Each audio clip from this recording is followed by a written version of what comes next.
স্বাধীনতার ৭৫ বছরের ইতিহাসে এই প্রথম ত্রিপুরা থেকে রাজ্যপাল নিযুক্ত হলেন রাজ্যের প্রাক্তন উপমুখ্যমন্ত্রী জিষ্ণু দেববর্মা। তিনি তেলেঙ্গানার রাজ্যপাল হিসেবে দায়িত্বভার নেবেন। আজ সাংবাদিকদের কাছে তাঁর প্রতিক্রিয়া ব্যক্ত করে জিষ্ণু দেববর্মা বলেন, গতকাল রাতে প্রধানমন্ত্রী নরেন্দ্র মোদী তাঁকে ফোন করে জানিয়েছিলেন এবার বাইরে গিয়ে দায়িত্ব নিতে হবে। এরপরই ফোন করেন তেলেঙ্গানার মুখ্যমন্ত্রী। তাকে রাজ্যপাল নিযুক্ত করায় তিনি রাষ্ট্রপতি, প্রধানমন্ত্রী এবং কেন্দ্রীয় স্বরাষ্ট্রমন্ত্রীকে ধন্যবাদ জানিয়েছেন।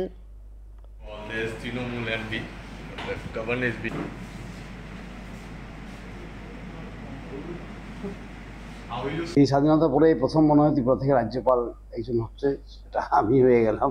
কি হতে পারতো, কোনো ব্যাপার না। এটা প্রথম, দ্বিতীয়, তৃতীয় কোনো ব্যাপার না। কথা হলো প্রধানমন্ত্রী এবং মহিম প্রেসিডেন্টকে এবং হোম মিনিস্টারকে ধন্যবাদ দেওয়া যে ত্রিপুরার জন্য ওরা ভাবে সবসময়।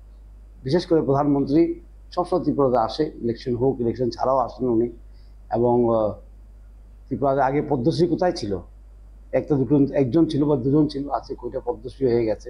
দেখুন ভালো, এতদিন পরে একজন ত্রিপুরার লোক, ঠিক না, রাজ্যপাল হচ্ছে, সেটা একটা রেকর্ড একটা হচ্ছে, ভালো। এবং কাজ সবখানেই করতে হয়, ঠিক না? কেমন লাগছে সেটা বড় কথা নয়, কাজ কিভাবে করা হবে সেখানে সেটা নিয়ে চিন্তা করা দরকার। মুখ্যমন্ত্রী ছিলাম তখন